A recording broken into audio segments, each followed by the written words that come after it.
नमस्कार दोस्तों आज की इस वीडियो में हम आपको बताएंगे कि किस कारण मनुष्य के जीवन में दरिद्रता आती है। वह कौन सा पाप है जिसे करने के बाद देवी लक्ष्मी मनुष्य के घर को त्याग के चली जाती है, और वह कौन सा पुण्य है जिसे करने से देवी लक्ष्मी उस घर में वास करती है। दोस्तों, आप लोगों से निवेदन है, अगर वीडियो अच्छी लगी तो वीडियो को लाइक और चैनल को सब्सक्राइब कर लेंगे।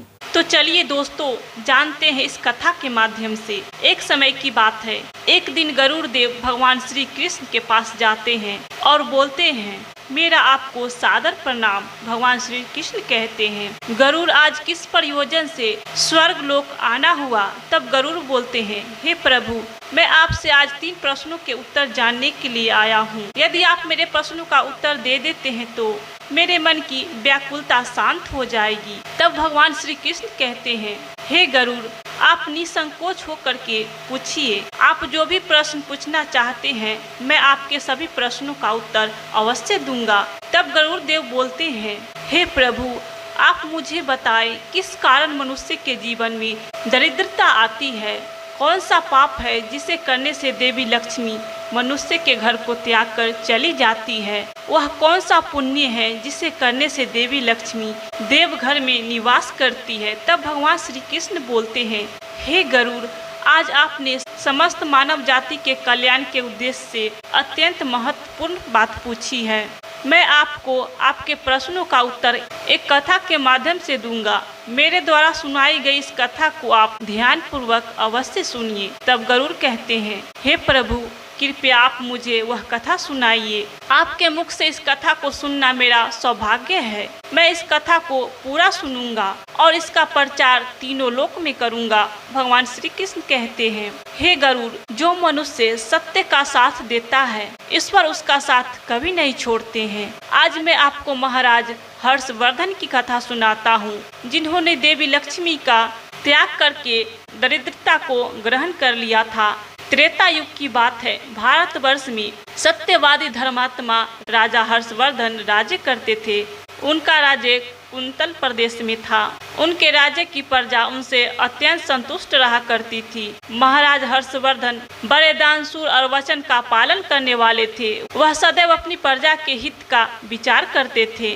महाराज हर्षवर्धन इतने दयालु थे कि उनकी महानता का परिचय इस बात से पता चलता है, जब भी उनके नगर में कोई भी साधारण मनुष्य बिक्री करने के लिए बाजार में अन्न, वस्त्र आदि कोई वस्तु लाता और यदि वह वस्तु सामने काल तक नहीं बिकती तो उसे राजा स्वयं खरीद लिया करते थे, ताकि उनके राज्य से कोई खाली हाथ न जा सके। अपनी प्रजा के हित के लिए राजा ने यह सत्य की प्रतिज्ञा की थी। सान्य काल होते ही राजा के सेवक शहर में भ्रमण करते और जब वे किसी को कोई वस्तु या द्रव्य लेकर बैठा हुआ देखते जिसे किसी ने खरीदा न हो, तो महाराज के सेवक उस व्यक्ति से उन वस्तुओं की कीमत पूछते और उसकी इच्छा और जरूरतों के अनुसार उस वस्तु की जो कीमत होती वह कीमत देकर उसकी वस्तुओं को खरीद लेते थे। इस प्रकार से महाराज के ऐसे दयालु स्वभाव को देखकर अनेक लोग प्रसन्न होकर उनकी महानता की चर्चा करने लगे। महाराज हर्षवर्धन की कीर्ति तीनों लोक में होने लगी। देवता भी उनकी प्रशंसा करने लगे। जब यह बात धर्मराज को पता चली तो एक दिन स्वयं धर्मराज ने महाराज हर्षवर्धन की परीक्षा लेने के लिए सोचे। फिर एक दिन स्वयं धर्मराज एक ब्राह्मण का वेश धारण करके महाराज हर्षवर्धन की नगरी में प्रकट हुए। उन्होंने अपने साथ टूटी फूटी चीजें, कूड़ा करकट और कचरा एक पेटी में भरकर ले लिया, अर्थात उन्होंने दरिद्रता पेटी में भर लिया और उस पेटी को लेकर वे सत्यवादी महाराज हर्षवर्धन के नगर में उनकी परीक्षा लेने के लिए पहुंच गए। धर्मराज उस नगर के बाजार में उस दरिद्रता वाली पेटी को बेचने के लिए बैठ गए, किंतु कौन व्यक्ति कूड़ा कचरा खरीदेगा? ब्राह्मण रूपी धर्मराज दिन भर वहीं पर बैठे रहे, लेकिन किसी ने भी उनका कूड़ा कचरा नहीं खरीदा। जब सायंकाल हुई तब राजा के सेवक हमेशा की तरह ही बाजार में घूमने लगे। जिसका भी बिक्री का सामान बचा होता वे उसे उचित धन देकर खरीद लेते थे, ताकि कोई खाली हाथ घर न जा सके। फिर उन सेवकों ने देखा कि एक ब्राह्मण अपनी पेटी लेकर बैठा हुआ है। राजा के सेवकों ने उन ब्राह्मण महाशय के पास जाकर पूछा, हे ब्राह्मण महाराज, आप इस नगर में नए दिखाई दे रहे हैं, क्या हुआ? आपका सामान किसी ने भी नहीं खरीदा। ऐसा क्या लेकर आए हैं आप? अपनी इस पेटी में महाराज के आदेश से हम आपका यह सामान खरीदने के लिए आए हैं। कृपया आप बताइए आपकी इस पेटी में क्या है और इसका मूल्य कितना है। तब उस ब्राह्मण ने कहा, सैनिकों, मैं इस पेटी में दरिद्रता लेकर आया हूँ, अर्थात कूड़ा करकट भर कर लाया हूँ। 1000 स्वर्ण मुद्राएं हैं। उस ब्राह्मण के ऐसे विचित्र वचन सुन के वे सभी सैनिक हंसने लगे और फिर उन्होंने उस ब्राह्मण से कहा, हे ब्राह्मण, आपकी पेटी में कूड़ा भरा हुआ है, इसे कौन लेगा? इसका मूल्य तो 1 रुपये भी नहीं है। फिर उस ब्राह्मण ने कहा, हे सैनिक, यदि इसे कोई नहीं लेगा तो मैं इसे वापस अपने घर लेकर जाऊंगा। मैंने तो सुना है कि आपके महाराज यहाँ से किसी भी व्यापारी को खाली हाथ वापस नहीं जाने देते, उसका सारा द्रव्य खरीद लेते हैं। लगता है मैंने आपके महाराज के बारे में झूठ सुना है। उस ब्राह्मण की ऐसी बात सुनकर राजा के सेवक ने कहा, हे ब्राह्मण, आपने सही सुना है, हमारे महाराज किसी भी व्यापारी को खाली हाथ नहीं जाने देते हैं, उसका सारा माल खरीद लेते हैं। इसलिए तुम थोड़ी देर रुको, हम अपनी महाराज के पास से जाकर आते हैं। फिर उनमें से एक सेवक महाराज हर्षवर्धन के पास जाता है और उनसे कहता है, हे महाराज, आज हमारे नगर के बाजार में एक ब्राह्मण आया है। वह बड़ा ही विचित्र है। वह अपनी पेटी में कूड़ा कचरा भरकर लेकर आया है और उसका मूल्य 1000 स्वर्ण मुद्राएं बता रहा है। तब महाराज ने कहा, हे सैनिक, तुम जाकर उसके सामान का मूल्य जो कम से कम हो सके उतना उसे देकर उसका सामान खरीद कर लाओ। उसे उसकी वस्तुएं लेकर वापस मत जाने दो, अन्यथा मेरा वचन झूठा हो जाएगा। फिर राजा के सेवक उस ब्राह्मण के पास जाते हैं और कहते हैं, हे ब्राह्मण, हम तुम्हारे इस पेटी का मूल्य 200 स्वर्ण मुद्राएं देते हैं। तुम इतनी मुद्राएं लो और प्रसन्नता से अपने घर चले जाओ। किंतु उस ब्राह्मण ने कहा, हे सैनिकों, मैं 1000 स्वर्ण मुद्राओं से 1 रुपया कम नहीं लूंगा। यदि तुम मेरा सामान खरीदना चाहते हो तो खरीदो, नहीं तो मैं अपना सामान लेकर वापस चला जाता हूँ। तब उन राजा के दोनों सेवकों ने कहा, हे ब्राह्मण, ठीक है, अब हम तुम्हें इस पेटी के बदले 500 मुद्राएं देते हैं। इतना मूल्य तुम्हारे लिए सही रहेगा। लेकिन फिर भी वह ब्राह्मण नहीं माना और 1000 स्वर्ण मुद्राएं पर ही अड़ा रहा और कहने लगा, मेरा सामान लेना है तो लो, नहीं तो मैं चला जाता हूँ। फिर से वह सैनिक लौटकर राजा के पास जाता है और उनसे कहता है, हे महाराज, उस ब्राह्मण को हमने 500 मुद्राएं देने की कोशिश की, किंतु वह फिर भी नहीं मान रहा है। उसकी पेटी में कचरा और दरिद्रता से भरा पड़ा है, लेकिन फिर भी वह 1000 मुद्राएं ही मांग रहा है। हे महाराज, आपको उसका कचरा 1000 मुद्राओं में नहीं खरीदना चाहिए। महाराज हर्षवर्धन कहते हैं, हे सैनिकों, यह मेरे सत्य की प्रतिज्ञा है। मैं किसी भी व्यक्ति को अपने राज्य से खाली हाथ नहीं जाने दे सकता। हम सत्य का त्याग कभी नहीं कर सकेंगे। इसलिए तुम लोग जाओ और वह ब्राह्मण जो कीमत कह रहा है उससे उसकी वस्तु को खरीद कर लेकर आओ। इसमें संकोच मत करो। फिर वह ब्राह्मण वापस लौटकर आ गए। उन्होंने उस ब्राह्मण को 1000 स्वर्ण मुद्राएं दी और उसकी दरिद्रता से भरी हुई पेटी ले ली। वह ब्राह्मण मुद्राएं लेकर चला गया और फिर वह सिपाही उस दरिद्रता से भरी पेटी को लेकर राजमहल में लौट आए। फिर महाराज ने उस पेटी को राजमहल के अंदर रखवा दिया। रात्रि में जब सोने का समय हुआ तब महाराज के राजमहल के द्वार से एक अत्यंत सुंदर स्त्री निकली। उस स्त्री के 4 हाथ थे, हाथों में कमल पुष्प थे। उस स्त्री ने नाना प्रकार के आभूषण धारण किए हुए थे। महाराज महल के बाहर बैठे हुए थे। जब महाराज ने उस अत्यंत सुंदर स्त्री को देखा तो महाराज आश्चर्य में पड़ गए और उन्होंने उस स्त्री से पूछा, हे देवी, आप कौन है? इस रात्रि के समय में आप यहाँ पर क्या कर रही हैं? आप कहाँ से आ रही हो और कहाँ जा रही हो? महाराज की ऐसी बात सुनकर वह स्त्री बोली, हे राजन, मैं तुम्हारे राज्य की लक्ष्मी हूँ। आप सत्यवादी धर्मात्मा हैं, इसी कारण से मैं आपके राजमहल में निवास करती हूँ। किंतु आज आपके राजमहल में दरिद्रता आ गई है और जहाँ पर दरिद्रता रहती है उस स्थान पर लक्ष्मी निवास नहीं करती है। आज आपके महल में पेटी भर के दरिद्रता आई है, इसलिए अब मैं यहाँ से जा रही हूँ। तब महाराज हर्षवर्धन ने हाथ जोड़कर प्रणाम करके देवी लक्ष्मी से कहा, हे महालक्ष्मी, आपकी जैसी इच्छा। मैं अपने वचन और प्रतिज्ञा से बंधा हुआ हूँ। मैं अपना वचन नहीं तोड़ सकता। इस कारण से मैं उस दरिद्रता से भरी पेटी को लेने से मना नहीं कर सकता था। कृपया आप मुझे क्षमा कीजिए। तब देवी लक्ष्मी महाराज के राजमहल का त्याग करके चली जाती है। थोड़ी देर बाद राजा ने एक बहुत सुंदर युवा पुरुष को राजमहल के दरवाजे से निकलते देखा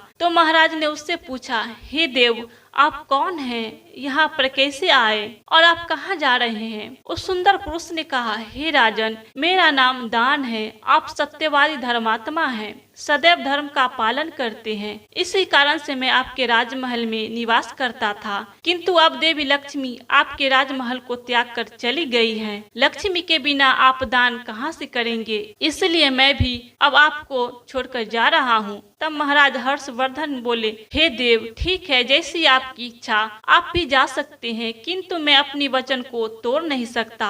फिर वह दान भी महाराज को छोड़कर चला जाता है। उसके बाद अन्य एक सुंदर पुरुष राजमहल से निकलता हुआ दिखाई पड़ता है। तब महाराज ने उससे पूछा, हे देव, आप कौन हैं और कहाँ जा रहे हैं? तब उस पुरुष ने कहा, हे राजन, मैं यज्ञ हूँ। आप सत्यवादी धर्मात्मा हैं। आप सदैव दान धर्म करते थे, इसी कारण से मैं आपके राज्य में निवास करता था, किंतु अब लक्ष्मी और दान आपका घर छोड़कर चले गए हैं, तो मैं भी जा रहा हूँ, क्योंकि लक्ष्मी के बिना यज्ञ नहीं किया जा सकता और दान के बिना यज्ञ संपन्न नहीं हो सकता। इसलिए मैं आपका त्याग करके जा रहा हूँ। महाराज हर्षवर्धन ने कहा, हे देव, ठीक है, जैसी आपकी इच्छा। आप भी जानते हैं, किंतु मैं अपने वचन का त्याग नहीं करूंगा। फिर वह यज्ञ भी राजमहल को छोड़कर चला जाता है। फिर कुछ समय बाद अन्य एक अत्यंत सुंदर पुरुष राजमहल से जाता हुआ दिखाई देता है। तो राजा ने उससे भी पूछा, महाशय, आप कौन हैं और राजमहल छोड़कर क्यों जा रहे हैं? तब उस पुरुष ने कहा, हे राजन, मैं यश हूँ। आपके पुण्य के कारण मैं आपके घर में निवास करता था, किंतु आपके यहाँ से लक्ष्मी, दान, यज्ञ आदि सब चले गए हैं, तो उनके बिना आपको यश की प्राप्ति नहीं हो सकती। इसी कारण से मैं भी यहाँ से जा रहा हूँ। तब राजा ने उसे भी नमस्कार किया और आदर पूर्वक जाने को दिया। फिर उसके बाद अन्य एक अत्यंत सुंदर स्त्री राजमहल से निकली, जिसने सुंदर वस्त्र परिधान किए हुए थे। उसे देखकर राजा ने पूछा, हे देवी, आप कौन हैं और आप किस कारण से मेरे राजमहल का त्याग कर रही हो? तब वह स्त्री बोली, हे राजन, मैं कृति हूँ। लक्ष्मी, दान, यज्ञ और यश भी आपका साथ छोड़ दिया है, तो उनके बिना मैं भी आपके राजमहल में नहीं ठहर सकती, इसलिए मैं भी जा रही हूँ। तब राजा ने उसे भी जाने दिया। फिर अंत में एक अत्यंत सुंदर पुरुष राजमहल से निकला और उसे देखकर राजा ने पूछा, हे देव, आप कौन हैं और आप भी हमारे राजमहल को छोड़कर क्यों जा रहे हैं? तब उस पुरुष ने कहा, हे राजन, मैं सत्य हूँ। आप एक सत्यवादी धर्मात्मा राजा हैं, इसलिए मैं आपके यहाँ निवास करता था, किंतु अब आपके यहाँ से लक्ष्मी, दान, यज्ञ, यश, कृति आदि सभी चले गए हैं, तो मैं भी यहाँ से जा रहा हूँ। तब महाराज हर्षवर्धन ने कहा, हे सत्य, आप भी मेरा त्याग कर रहे हैं, किंतु मैंने तो आपका कभी त्याग ही नहीं किया। आपका त्याग न करने के कारण ही सभी मुझे छोड़कर जा रहे हैं, इसलिए आप मुझे छोड़कर कैसे जा सकते हैं? मैंने अपने सत्य वचन का पालन करने के लिए ही दरिद्रता को अपने घर में रखा था। मैंने संसार के कल्याण के लिए यह वचन दिया था कि मेरे राज्य से कोई भी खाली हाथ नहीं जाएगा। जो भी मेरे राज्य में कोई वस्तु बेचने आएगा, यदि उसकी वस्तु कोई नहीं खरीदेगा तो उसे मैं खरीदूंगा। इसलिए मैंने अपने सत्य वचन का पालन करने के लिए उस ब्राह्मण को 1000 स्वर्ण मुद्राएं देकर उससे दरिद्रता खरीद लिया था। उसी दरिद्रता की पेटी के कारण देवी लक्ष्मी ने आकर मुझसे कहा कि वे उस स्थान पर निवास नहीं करती जिस स्थान पर दरिद्रता रहता है, और देवी लक्ष्मी के जाते ही यज्ञ, दान, यश, कृति सब मुझे छोड़कर चले गए हैं। मेरे सत्य वचन का पालन करने के लिए मैंने उन सभी को जाने दिया और आप भी मुझे छोड़कर जा रहे हैं। महाराज हर्षवर्धन की बात सुनकर वह सत्य बोला, हे राजन, यदि आपने मेरे लिए इन सब का त्याग किया है तो ठीक है, मैं आपका राजमहल छोड़कर नहीं जाऊंगा। आप सचमुच में बड़े पुण्य आत्मा और सत्यवादी है, इसलिए अब से मैं आपके राजमहल में ही निवास करूंगा। और वह सत्य फिर से राजमहल में लौट गया। उसके थोड़े ही देर बाद एक सुंदर स्त्री लौटकर आ गई। उसे देखकर राजा ने पूछा, हे देवी, आप कृति हैं, अभी भी आप मुझे छोड़कर चली गई थी, फिर से क्यों लौटकर आई हैं?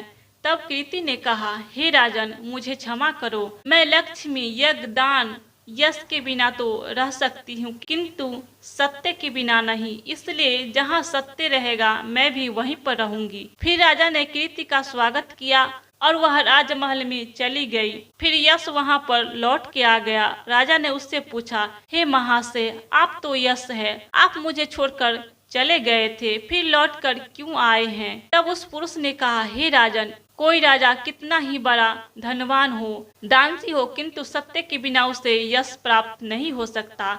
इसलिए जहाँ पर सत्य का विराजमान हो रहता है मैं भी वहीं पर रहूंगा, सत्य के बिना मैं नहीं रह सकता। ऐसा कहकर फिर यश ने राजमहल में प्रवेश किया। उसके कुछ क्षण बाद यज्ञ भी लौटकर आ गया। राजा ने उससे भी पूछा, हे महाशय, आप क्यों लौटकर आ गए हैं? तब यज्ञ ने कहा, हे राजन, चाहे कोई कितना भी लक्ष्मीपति और दानिश हो, किंतु बिना सत्य के यज्ञ शोभा नहीं देता है। आप में सत्य विराजमान है, इसलिए मैं भी आपके पास ही रहूंगा। इतना कहकर यज्ञ भी राजमहल में वापस लौट गया। उसके कुछ क्षण बाद दान भी वापस आ गया। राजा ने उससे भी पूछा, हे महाशय, आप भी मुझे छोड़कर चले गए थे, फिर लौटकर किस कारण से आए हैं? तब उस पुरुष ने कहा, हे राजन, मैं दान हूँ। कुछ समय पहले मैं आपको छोड़कर चला गया था, किंतु आप में सत्य विराजमान है और जहाँ सत्य रहता है मैं वहीं रहता हूँ। कोई मनुष्य कितना ही धनवान क्यों न हो, किंतु बिना सत्य के वह दान नहीं कर सकता। दान का महत्व सत्य से ही होता है, इसलिए मैं भी लौटकर आ गया।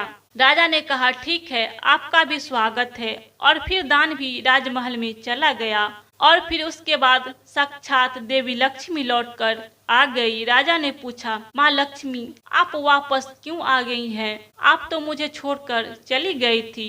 तब देवी लक्ष्मी ने कहा, हे राजन, यह आपके सत्य की परीक्षा थी। आपके यहाँ पर यश, दान और सत्य सभी निवास करते हैं और लक्ष्मी के बिना सभी विफल हो जाएंगे। इसलिए मैं आपके सत्य धर्म की रक्षा करने हेतु लौटकर आ गई हूँ। तब राजा ने कहा, हे माँ लक्ष्मी, मेरे यहाँ तो दरिद्रता से भरी हुई पेटी है। जहाँ दरिद्रता रहता है वहाँ पर आप कैसे निवास कर सकती हो? तब देवी लक्ष्मी ने कहा, हे राजन, मेरी कृपा से वह भी दरिद्रता से भरी पेटी स्वर्ण और रत्नों से भर जाएगी। इतना कहकर माँ लक्ष्मी फिर से राजमहल में प्रवेश करती है। माँ लक्ष्मी के प्रवेश करते ही वह पेटी में भरा पड़ा कूड़ा कचरा रत्न और स्वर्ण के आभूषण में बदल गया। इसके कुछ समय के पश्चात स्वयं धर्मराज ब्राह्मण के रूप में राजमहल में आ गए।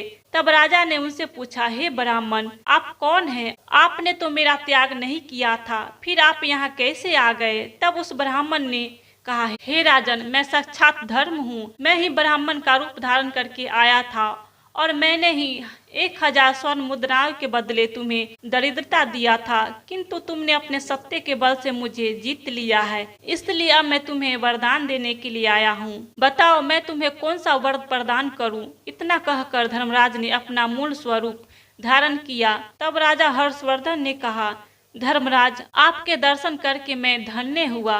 कृपया अपनी कृपा सदैव मुझ पर बनाए रखे, मुझे और कुछ नहीं चाहिए। फिर धर्मराज ने राजा को आशीर्वाद दिया और उस स्थान से अंतर्ध्यान हो गए। भगवान श्री कृष्ण कहते हैं, गरुड़ देव इस प्रकार से अपने सत्य धर्म के कारण ही महाराज ने सभी पर विजय प्राप्त की थी। इसलिए मनुष्य को कभी भी सत्य का अनादर नहीं करनी चाहिए, हमेशा सत्य का पालन करनी चाहिए। जो सत्य की राह पर चलता है उसके पास लक्ष्मी, दान, यज्ञ, यश, कीर्ति सदैव निवास करते हैं। तो दोस्तों, इस प्रकार से भगवान कृष्ण ने गरुड़ देव जी को अत्यंत महत्वपूर्ण ज्ञान दिया।